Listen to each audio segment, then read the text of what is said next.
What's going on YouTube? This is Dave, also known as Loving Them Trains. I'm back with another build. As you can see from the box cover, this one is a bit different. We've got a kit by Walthers in their Cornerstone series called the Railroad Shops. This is a kit I am building for a client through my work with train installations here in Atlanta. So let's get to the build. Okay, so it looks like all the pieces are here. I spoke to the customer and he said that he may have the decals because the package was already open when it came to me, and that was the only thing missing. But that will not stop me from moving forward with starting to paint the pieces. So as you can see, I've started to take the pieces off of the sprues and put them on this painter tape as I prepare to paint these smaller pieces. I don't take all of the pieces off of the sprues only because for this particular kit, the numbers choreograph with the piece, and some of the pieces are so unique and small, I don't want to have to try to figure out what part goes where when I'm starting to construct the building. So I've left them on the sprue, and if there's any touch-up needed once it comes off, then I'll do it at that time.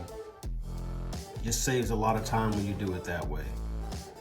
So anyway, at this point in time, we're going to start going into the paint shop and get things colored. The customer has been very specific about colors that he wants throughout the building, so we've got that all taken care of, and let's go in.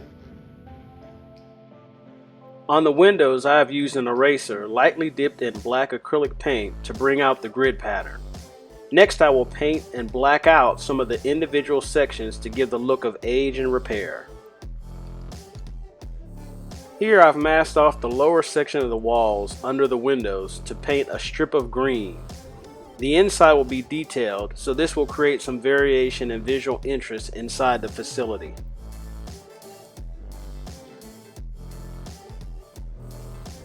Here are the pieces and wall sections back from the paint shop.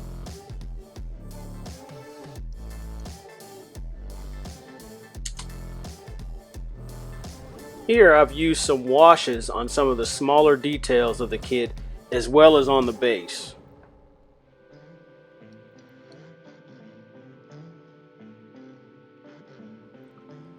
Next, I have begun the weathering of the various sections of the building, including trusses, doors, and roof vents. I've used pan pastels and other powders during this step. Here you can see the base has been weathered. The walls have had all of the mortar added, and all the other pieces are ready to go onto the walls for final assembly.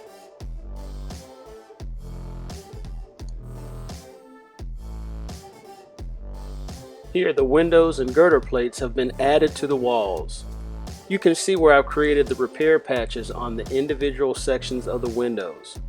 Additionally, I added a bit of smoke and exhaust. Locomotives will not necessarily go inside the facility, but they will be close enough to justify this effect. Here I am in time-lapse assembling the building. I used the 1, 2, 3 blocks to keep everything nice and squared off. I'm using a very strong adhesive, which is why I have a piece of aluminum foil under the base of the building. I obviously don't want this section sticking to the workbench. I also could have used parchment or wax paper for this purpose. Here I am continuing with the build with the front and rear sections.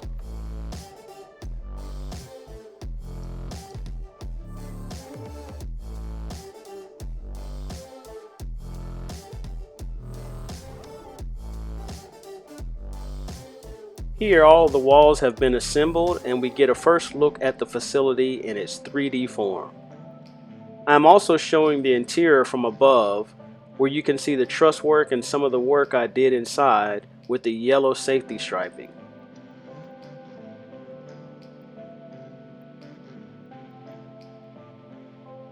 Lastly, on a few of the windows, I added some boards to simulate windows that have been broken and temporarily repaired. I only did this in a couple of window sections.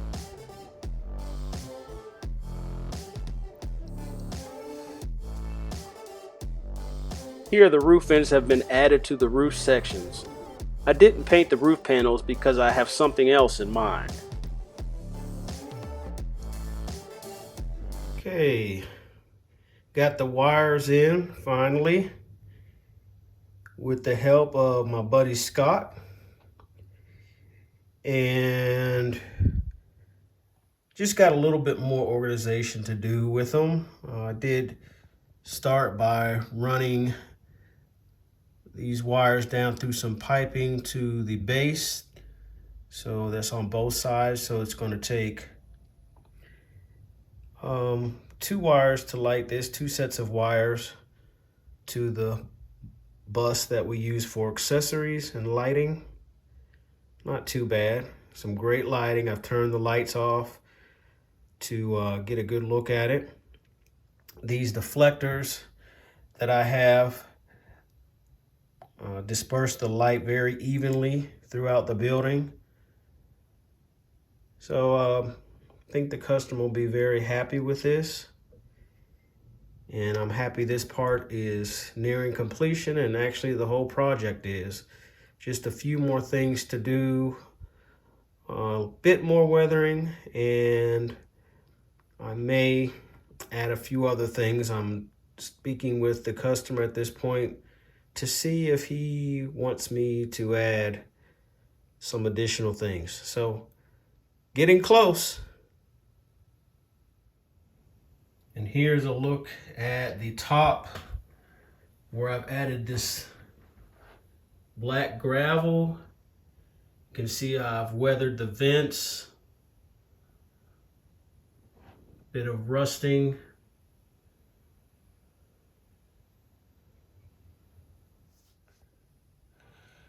Okay everyone, I am back, and here is the finished product.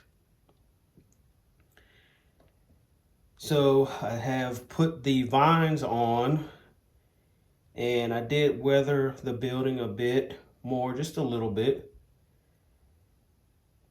But I think it's a good representation of a building that has had its years of service, not quite at the end, probably about 2/3 of the way through before some major repairs will need to be done and or demolition.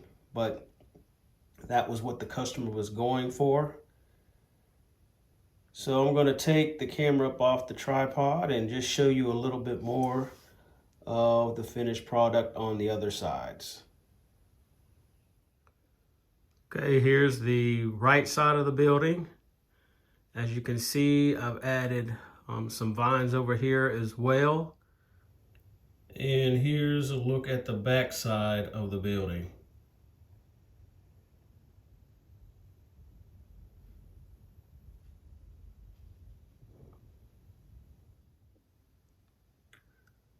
Well, that's gonna about do it for this build episode. Hope that everyone watching found this video helpful and useful. For those new to the channel, I would appreciate if you subscribe to the channel, and those returning, if you would go ahead and like, I would greatly appreciate it. As always, I'm trying to bring out new content on a more regular basis. Anything train related, mostly with models, but I do plan on venturing out to the real world eventually as well. But that'll do it. Thanks for watching, and later, y'all.